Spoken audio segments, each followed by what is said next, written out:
Trauma is something that happens to all of us. Some of us are more aware of it than others, and some of us even insist we haven't had any trauma, but believe me, there are things that traumatize all of us, from early childhood all the way through our adult lives.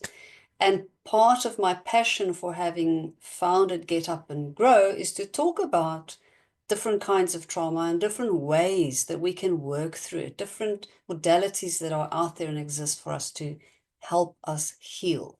My guest today, Jax the Heartist, is here to tell us about what she does and also to share a bit of her personal journey with us. Jackie, thank you so much for joining me. Hi, Sinta. Thank you so much for having me and for this wonderful opportunity to share a little bit about my background and where I come from and some of my own personal traumas that I've experienced and worked through for myself. And then some of the modalities that I've actually used on my own healing journey. So I appreciate the opportunity. Awesome. Let's get started. Tell us a bit about your story. How did you come to do the work that you do today? How did you become the Heartist? Okay, so as far back as I remember a photograph of myself as 3 years old, and it's a black and white photograph, and a sort of with a pensive look on my face, looking into the distance. And I also remember asking my father, why are we here? Why are we on this planet? And the answer was, well, we die and the worms eat us. And that sort of put me into this sort of kind of depression, I'd say, like an existential kind of depression, like of not knowing why I was actually here. And on looking back, I think the answer could have been very different, which would have shaped my perception and my experiences of life, but that was the answer I got. And so I think that was one part of how, at a really deep level, there was a traumatization around my purpose. And then also my mom herself was, when she got married and had children, she was sort of told that she has to stop working. She was a medical technologist and raise children. And so she gave up the work that she loved and that gave her purpose and a sense of value. And so I think there was a lot of anger because of that. And we grew up in this environment that was kind of quite an angry environment. And also, in those days, I don't think parents had the tools and the emotional awareness around the kind of damage that gets done to children when they don't do their own emotional healing work. And it just wasn't a thing that was done. It was sort of the boomers, the silent generation. They knew nothing about trauma. So, but carrying the resonances of, when you grow up with an angry parent is like how that shapes you to shrink, you tiptoe, you watch your words, you hide away, you become invisible, because you don't want to attract that kind of anger to be directed towards yourself. So I grew up quite like hidden in a cloak of invisibility, and quite fearful. And that was my early sort of childhood experience. At school, I felt different, and I didn't know how to connect with other people and other children. And so that felt quite isolating, and I didn't have friends. So there was that loneliness, and just not having the skill to be able to connect together with this, like, I'm afraid of the world and I'm afraid of people, and sort of not feeling safe in my own skin. And it just felt hard and a little bit dark in my earlier years. And then eventually I got out of school and I went to university, and I started playing table tennis at school. And that was something that it was like a natural gift or a natural talent. And yeah, I landed up being a champion, a South African champion, and making new friends. And so finding that space where I actually felt like a winner, and learning about one of my gifts, the ability to actually see things happening before they happened on the table.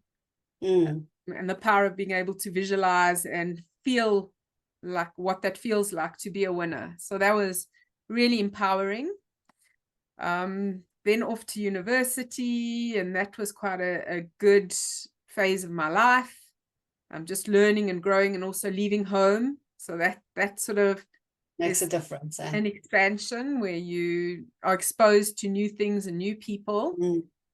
And then going into the working world, and I suppose my working experiences, I sort of never really knew who I was or why I was here or what I was here for. And it's always been seeking and searching and gathering skills and knowledge along the way, and but never quite feeling like this is it. I never quite fitted. So from small businesses to like the corporate experience, working in a bank, and then research. I worked in a research company. So just learning all of these skills, but sort of never quite like, this is me, this is why I'm here, this is what I'm here to do.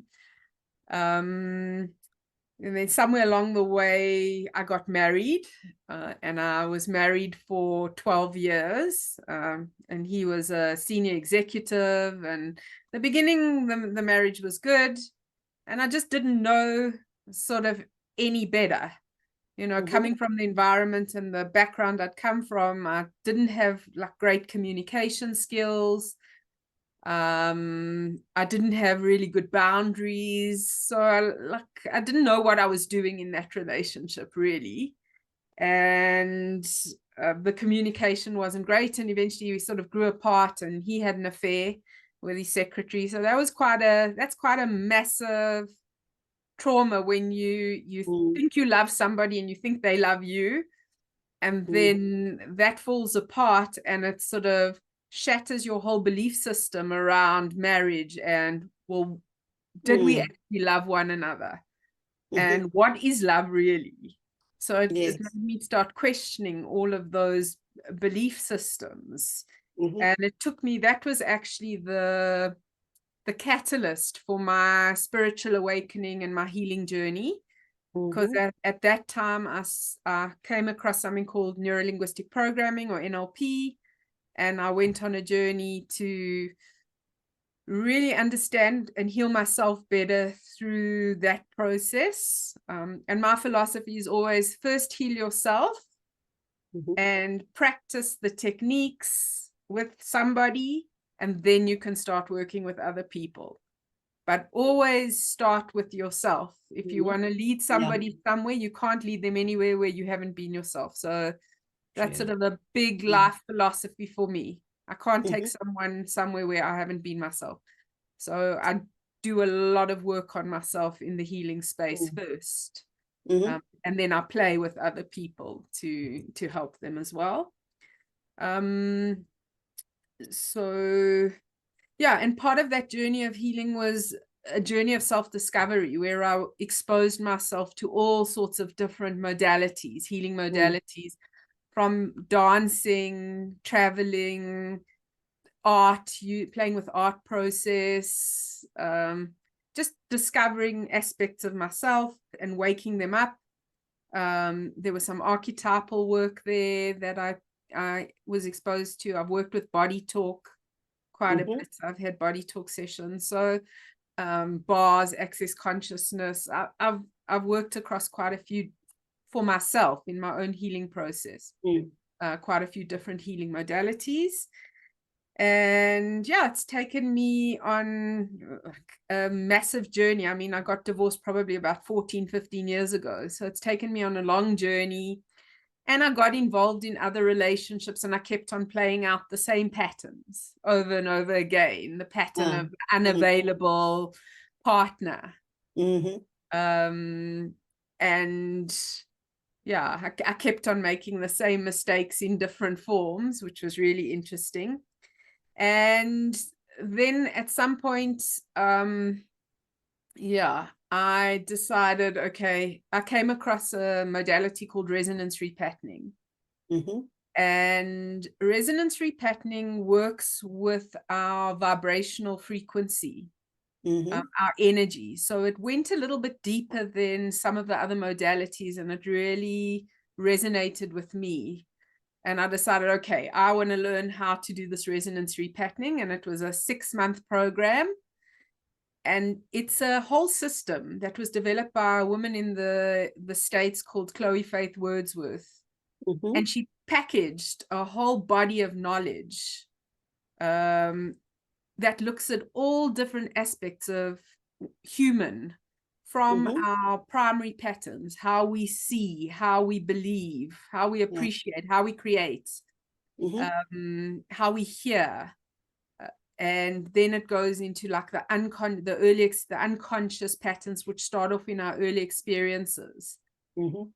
So that's the earlier repatterning, and then the chakra system. So that's the energy centers in our bodies and how we take energy in and how we put energy out into the world, and where the blockages sit that get us stuck.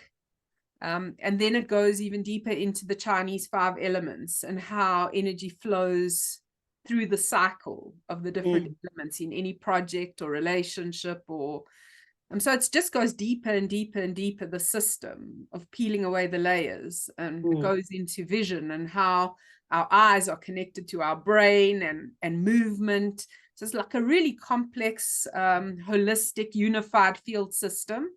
It goes into living in tune with our lives, living in tune with our heart, and living in tune with our light. It goes into the energy, the principles of relationship and the energetics of relationship. So it doesn't matter whatever trauma somebody comes in, the system, because we're working with the autonomic nervous system. So the system, using the muscle check from applied kinesiology, will guide you to what is making up the pattern of the problem that you're currently experiencing in your life today. And then gather up all of the parts that are not coherent, that you're still resonating with. And Jackie, this is absolutely fascinating, and I want to get into the details of this in a moment, but can I just take a step back and ask you something?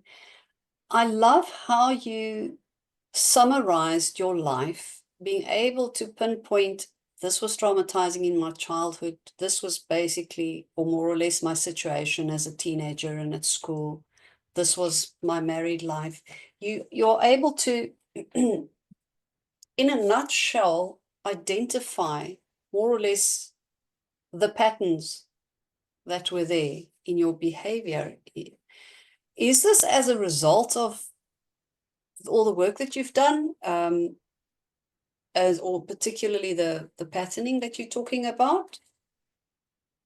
I think it's both and. So I think the repatterning was one of the mechanisms to really understand myself and what was keeping me stuck and unhappy and in scarcity and ill at some times in my life, not feeling the most vital and vibrant. And the other is just my innate connection with something bigger than myself, and my ability to really sit down with myself in quiet moments and do a lot of reflective work. So somehow I ask myself these questions like, okay, I've been triggered. What's going on? Let me write it. Let me understand this pattern, this pathway. How am I feeling? Where do I feel it in my body? What does that feel like in my body?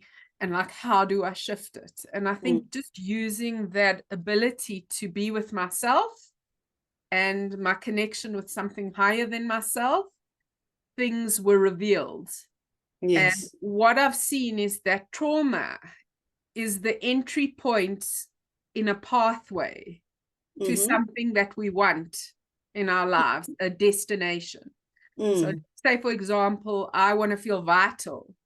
And right now I feel ill or I'm in disease. That is a journey.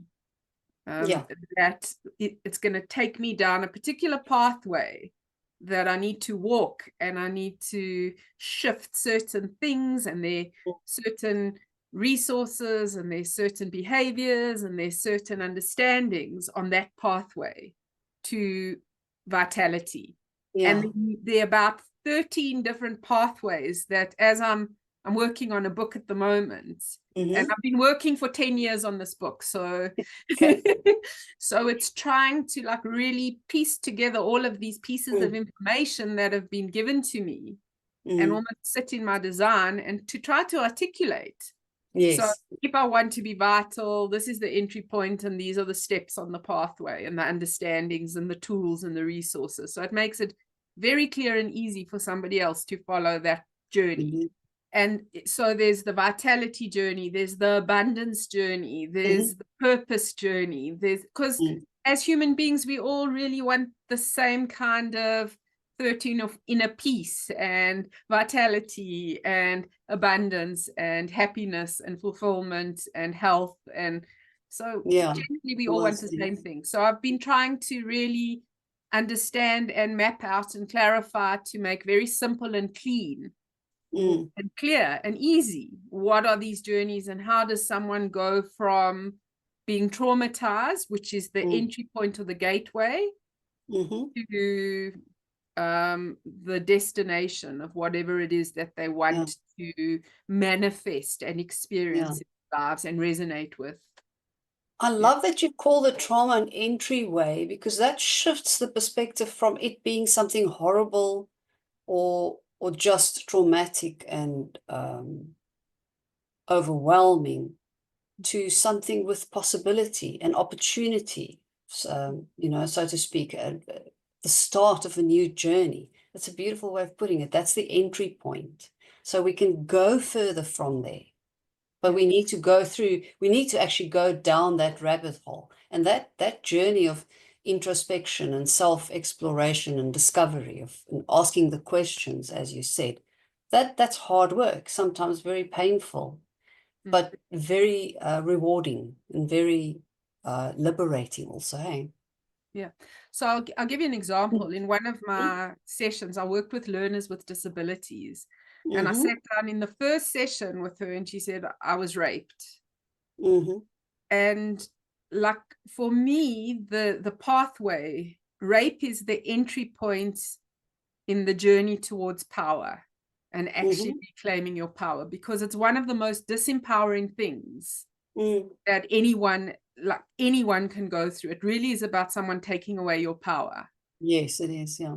And so if you frame that experience in the context of, well, then how do I claim my power back? What does that journey look like? It's a complete reframe, like you were saying, of that experience of rape. And then it's okay, now, if you've lost all of your power through this experience, what is it that needs to happen for you to find your power? Where does your power lie? And then to explore the different aspects of power in terms of how we think about it, how we speak about it, how we act, how we make decisions and choices, how, you know, it's all those power zones that we then explore to actually reclaim our power. And I can see this is where you bring in the NLP, or the neuro-linguistic programming also. Hey? It's very interesting. I'm curious to know whether this process is the same or different if you're dealing with an early childhood trauma compared to something traumatic that happened to you in your adulthood. So I think, like with resonance repatterning, I think the earlier the trauma, like the more you need to work it. There are more repatternings. There people I've been on year-long journeys with repatterning many different parts of their lives. And like sometimes there's real it's really beautiful when after a year or a year and a half we've been working together and I can go back and I can say, let's go back to the beginning of your journey and find the threads and then reflect that back to them. And it's almost like, oh my God, I've been in victim consciousness for a year and a half. I've been working, but I'm still a victim. And after that year and a half, for them to see that and then to say, okay, now that I can see I'm in victim consciousness, I can take responsibility, radical Mm. responsibility, and then in that moment break a really old pattern. And then there are people in their adulthood. I mean, for me, adult traumas will more often than not go back to an earlier trauma. There's often a resonance that if you're being re-traumatized as an adult and you trace it back in the system, there's always something in the early experience. It could be, I moved country and I went through a time of change.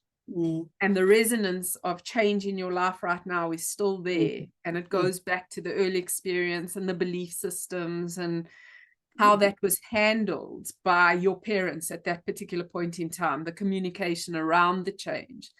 So like personally, I'm not sure you can separate them just based on the work that I've done. There's a connection.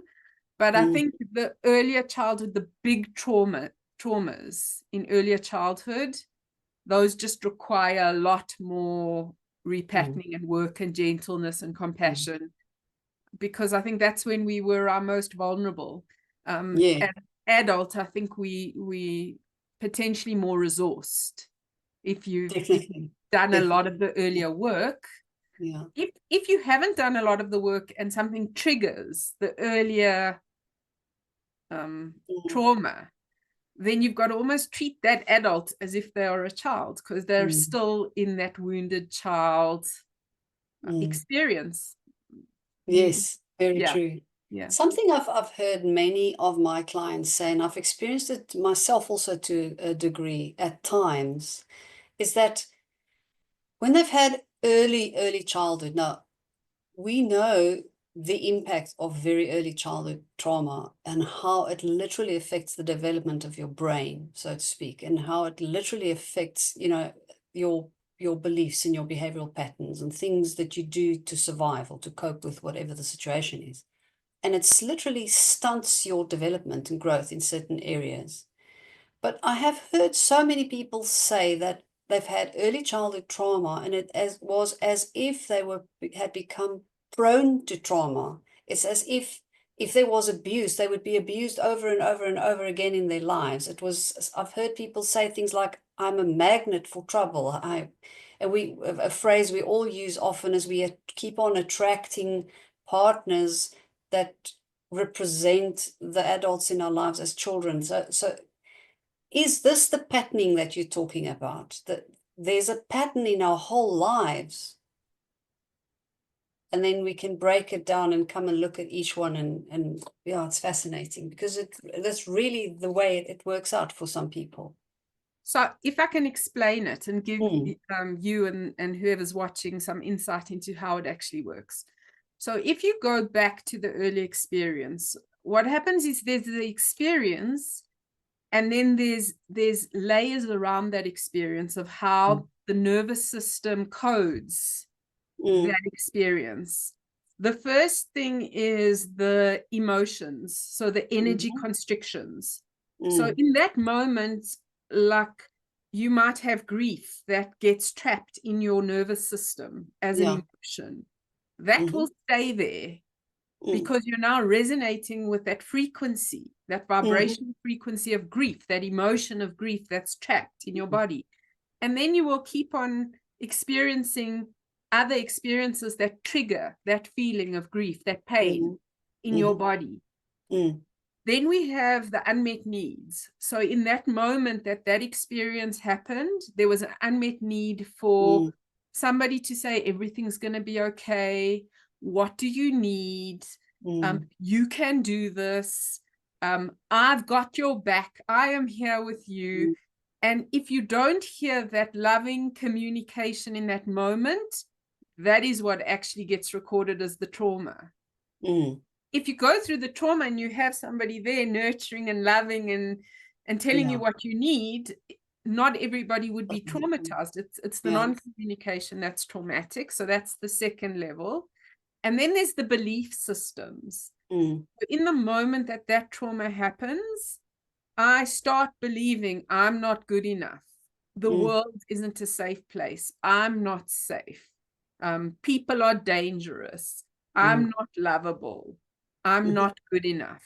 So Mm-hmm. in those moments of trauma is where our belief systems get set up. And Yes. now once we believe that, beliefs are a funny thing. They're very powerful because whatever we believe and resonate with, we will make into reality. That We becomes our manifest it. reality. Yeah. Yes. Unless we decide I'm going to believe something different. So you can choose different belief systems and then you'll have a different outcome. But if unconsciously you're resonating with these belief systems, you will experience what you're resonating with. That's how resonance works. Whatever you resonate with is what you're going to experience. And you cannot experience something that you're not resonating with. So let's say, for example, you wanted to make a dream come true or an intention, and you can set it and you say, I'm going to be a famous author, but you're not resonating with that. It's going to be very difficult to actually have that experience. You're going to keep tripping yourself up because you're not energetically resonating with that. Yeah. Okay. So that's aligned or linked, similar to what people say the frequency that you put out is what you're going to attract also. And that's why it becomes a pattern of the same trouble and trauma or the same drama over and over again in our lives. We have to address it and arrest it to stop and change it. Yeah. An interesting example I might share with you that I learned, in 2019, I got cancer, and it was shortly after that that I studied NLP, and I realized that I used to refer to my cancer this, my cancer that.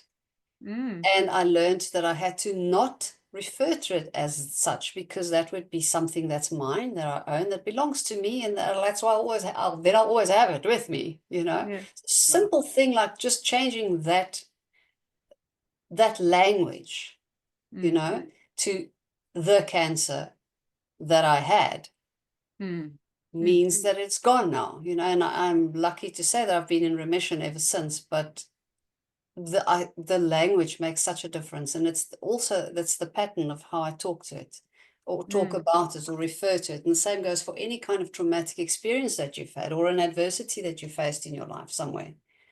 The way you think about it, as you said, the way you feel about it and the way you talk about it is all part of how you resonate. Is that right? Definitely. And what's also interesting is to understand that the resonance sits at different levels in your nervous system. So it can be a physical resonance that's actually sitting in an organ in your body. It can be mental resonance, which is a thought pattern.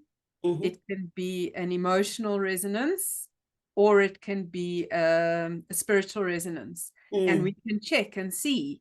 That's why sometimes you have to work one pattern over and over and over again, because it's so deeply wired at many, many different levels. But the beauty of the system is it's like a golden needle. So you can go in and see exactly where is the resonance sitting with this particular pattern for this session. And you shift it.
The other beauty is that the answers lie within your nervous system. As much as the trauma lies within your nervous system, the healing also lies within your nervous system.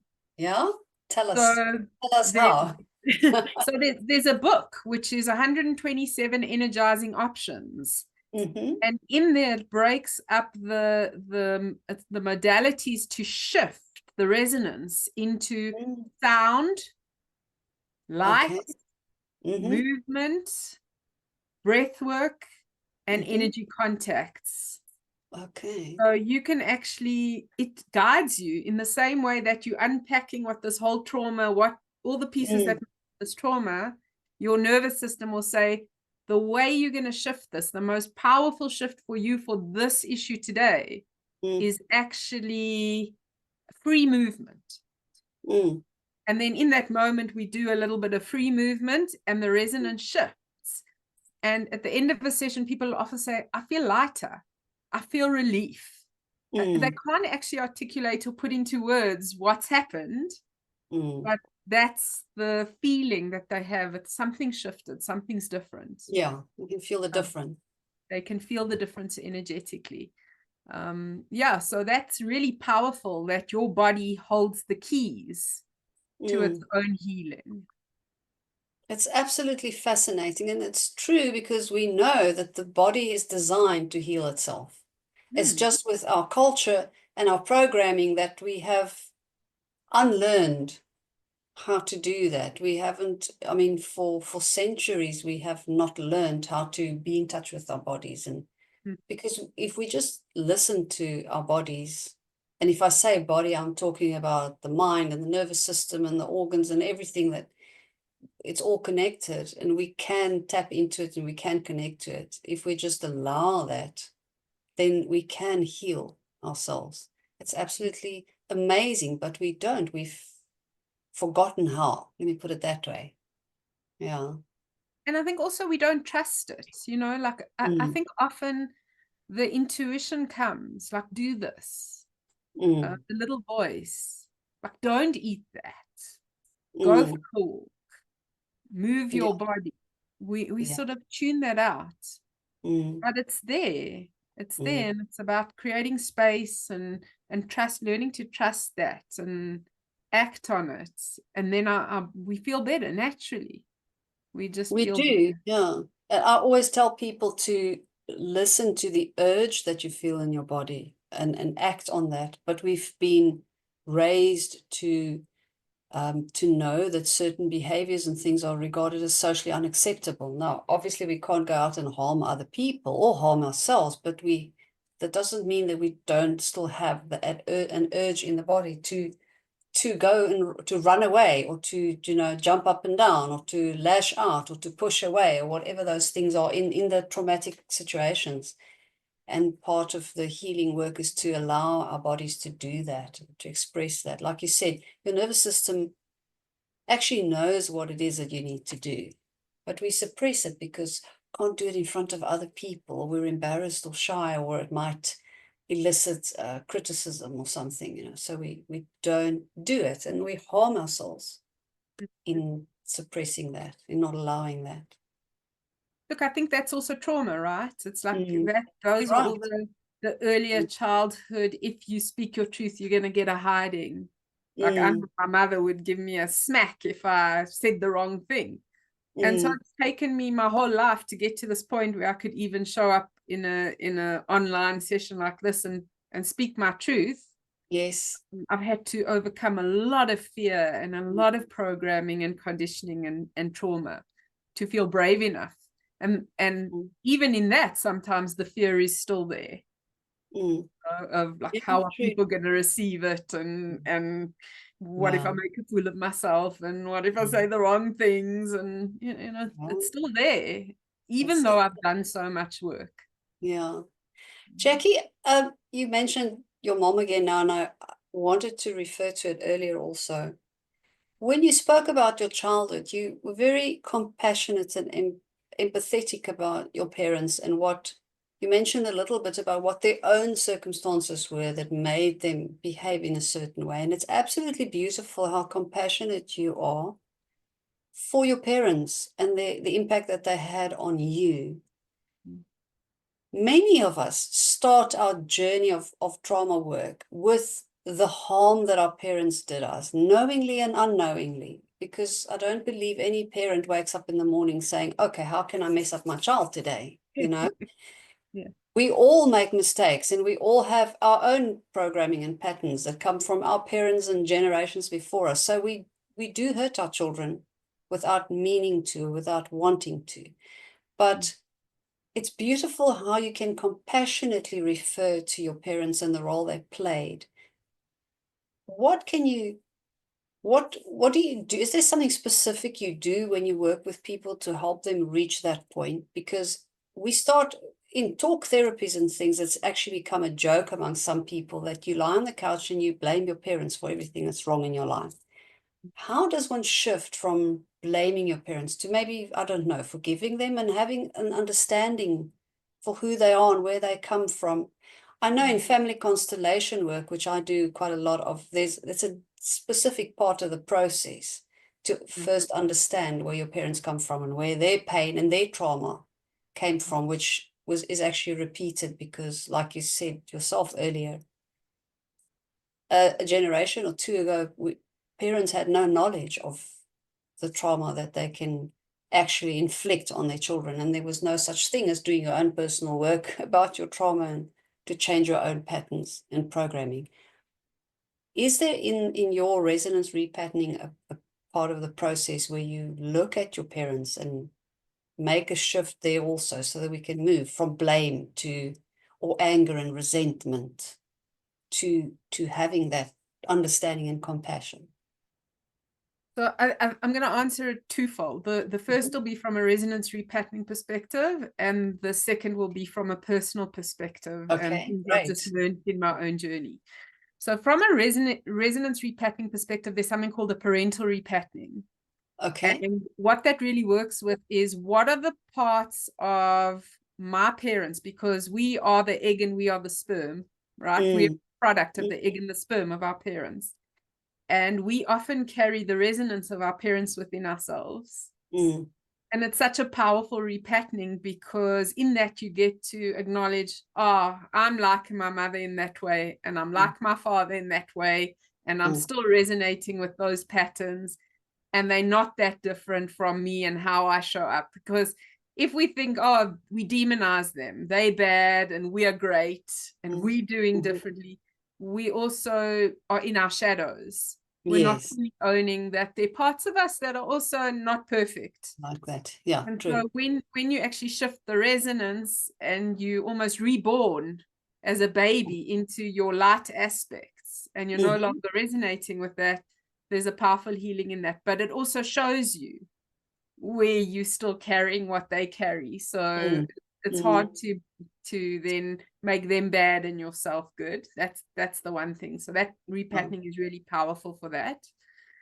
And then from a personal perspective, there were a few things that happened that sort of, I blamed my mother for a long time for where I was stuck in my life and how I felt.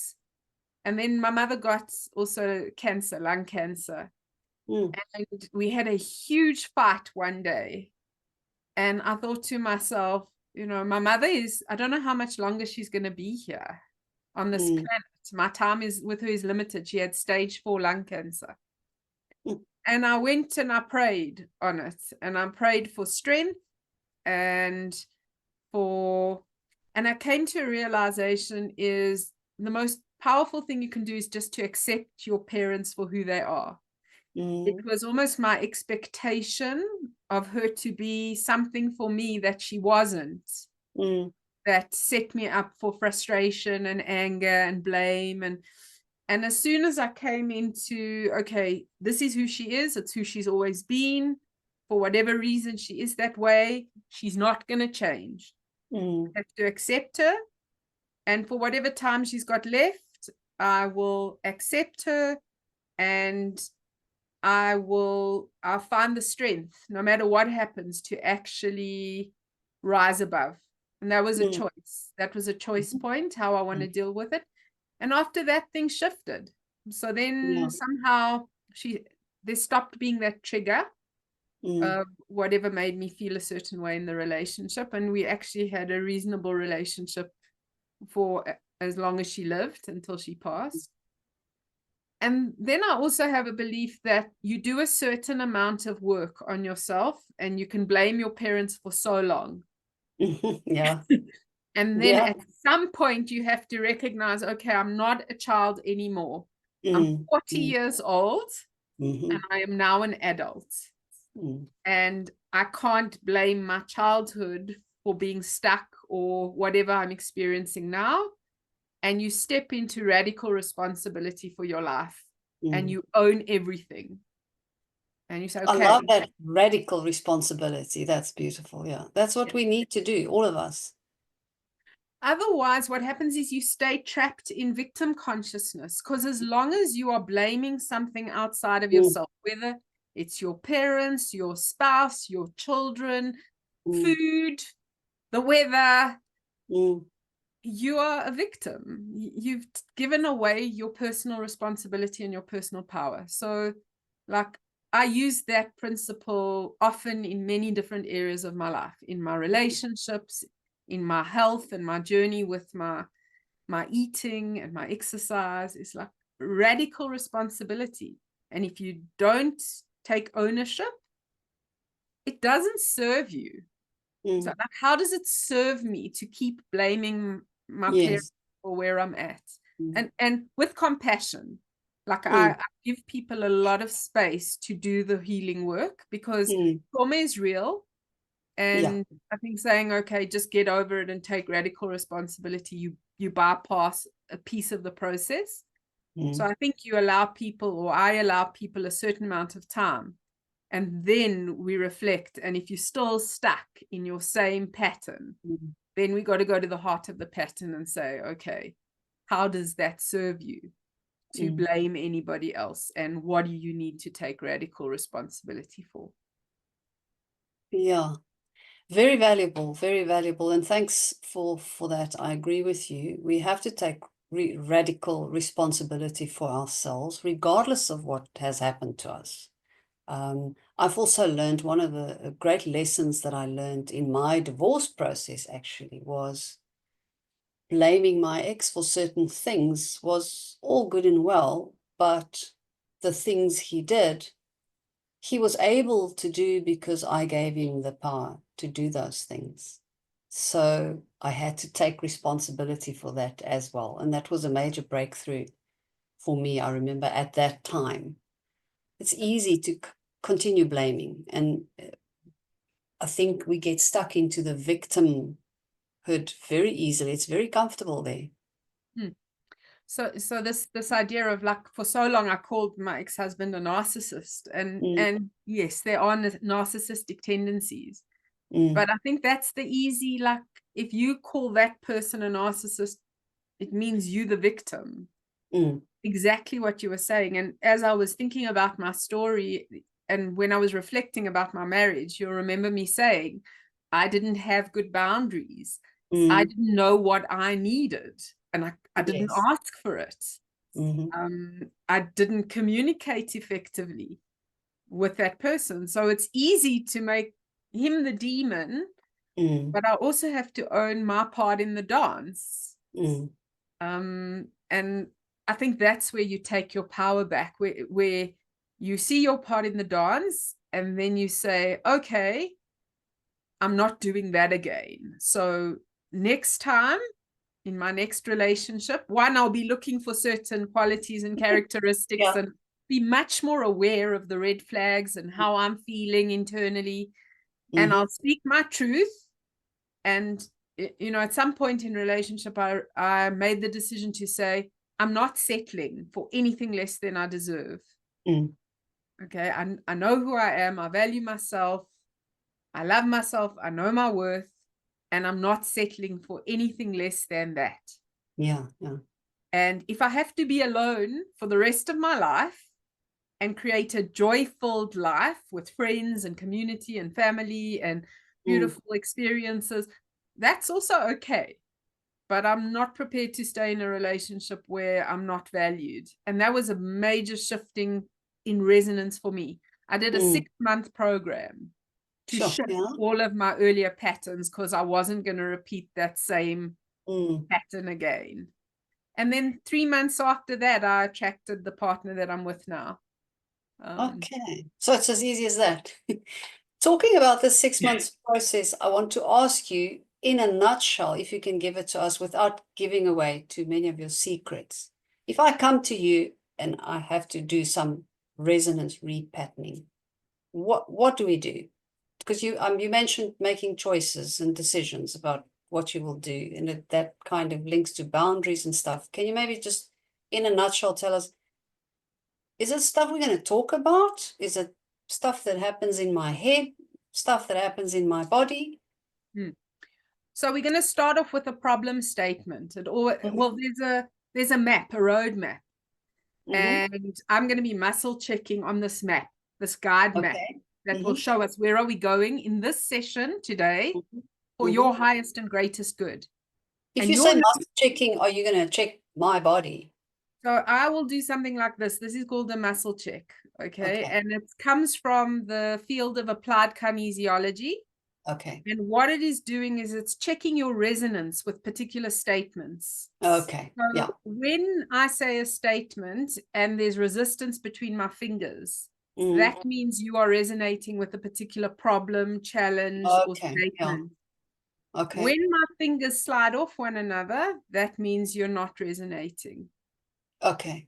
What we are looking for is, where are you resonating with what is not coherent?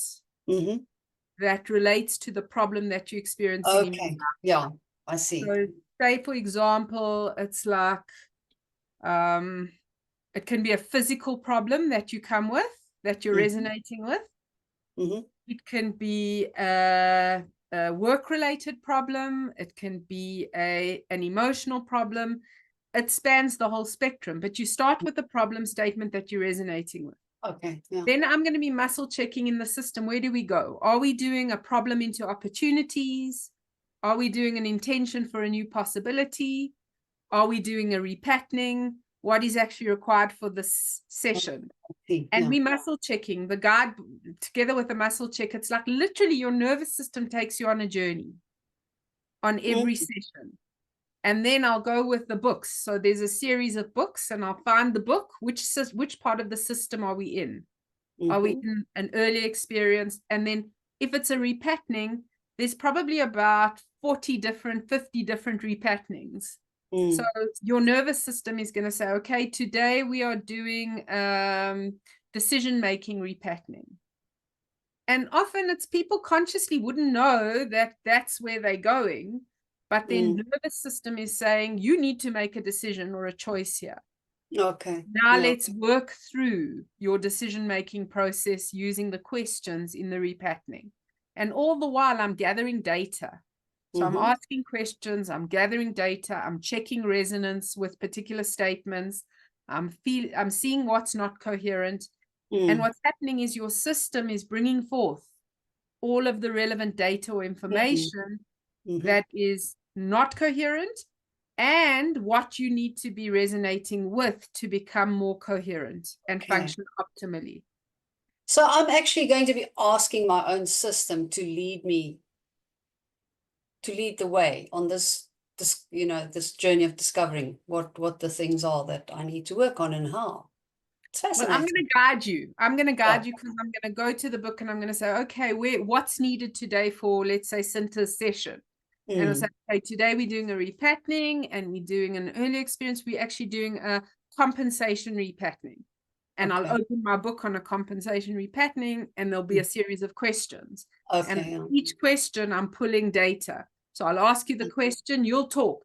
And you might come in and you might have 30 different things that are going on. And I'll gather all of that information. And then I'll check and say, what is primary for today's session? What is the most important thing that we need to deal with? And what you'll see is often that's the thread, that one thing. And once you collapse that pattern, everything else just falls into place. Wow, very interesting. Hey, it's a fascinating. We're complex beings. And it's all connected. Like you said, if you work on this little part, something else shifts over here. It's very interesting. And the power is how it works, that you can access from the cellular memory the data points relating to that problem, not from a conscious level. So often people will not know what the resonance is that's creating the problem. But Okay, as soon as, I mean, we go back as far as, let's say, for example, your birth experience. If you come in and you have a traumatic birth, like the cord is around your neck, or your mother and father are fighting at the time, or your father's not present, all of those simple little things inform your belief system at a very deep unconscious level. You've already set up those patterns from the moment you were born, your first breath. So if you're born in a way that's not optimal, that's how your breathing is actually set up for your life. And so if you have asthma or breathing related problems, often it goes back to that first breath, and we'll do a repatterning. That's where, like, I did a breathe retreat, and we literally repatterned for at birth throughout the whole retreat. And like, it's profound. Like, after that retreat, I felt completely transformed myself, because we'd collapsed that pattern. It was amazing. Talking about the birth, I can share my own story for viewers here. I'm one of a twin, and I had the umbilical cord around my neck. So we were born with an emergency Caesar. And later in my life, when I went through my divorce, actually, I started getting panic attacks, and I couldn't breathe. The way the panic attacks manifested was with not being able to breathe. And at the time, I did some work with somebody who guided me through my birth process, and we made the connection of the way the breath manifested in the panic attacks, or the anxiety that I was having, was linked to my birth trauma. And it was interesting, that work resolved it completely. So that's the resonance. There's a brilliant example of how we will resonate. We'll keep the resonance in our nervous system. And then a later life experience, which is now you're being reborn, right? When you get divorced, it's a rebirthing experience. And it's activated the resonance of your birth experience. So it's the breathing all over again, the breathing difficulty. It's fascinating. Very, very interesting. Wow, I'm getting goosebumps. Wow, Jackie, this has been most interesting. Thank you so much for sharing your wisdom and your personal experience with us. I'm in awe of what the things are that people develop out there, and to, ways to help other people. In closing, can I ask you, it seems to me that any kind of trauma can be addressed with this. Is that true, or is there specific types of trauma that is more suited for this resonance repatterning, or is it really, can you address anything with it? The system is so vast. It's like really a unified field system. And I mean, I get creative with the system. So not every single repatterning exists. And then I see things come up, and I say, like, self-love repatterning didn't exist. And I say, okay, I think we need a self-love repatterning. And then I go into the system and I pull pieces, and I actually create new repattenings from it. And that's how versatile it is. Wow. I've even had thoughts like cancer. You spoke about cancer. Cancer is a frequency. It's a vibrational frequency. And different cancers have got their own frequencies. So I've been toying with the idea of that you could probably even repattern for different kinds of cancers, and using sort of environmental and just different pieces from the system as well. I started playing with that idea. I don't think there is anything that you couldn't work using the system, but I also think you need to work holistically. Let's say it's a health issue. You're not just going to repattern and it's going to go away. You still need to do the physical work, maybe some of the psychological work. You need a multi-dimensional approach to lift some of the bigger issues. And I'm glad you mentioned that, because I don't think anywhere in life we can focus just on one thing and neglect the others. We are holistic beings also, and we need to address every aspect of being human, you know, to really heal thoroughly. Wow. Yeah.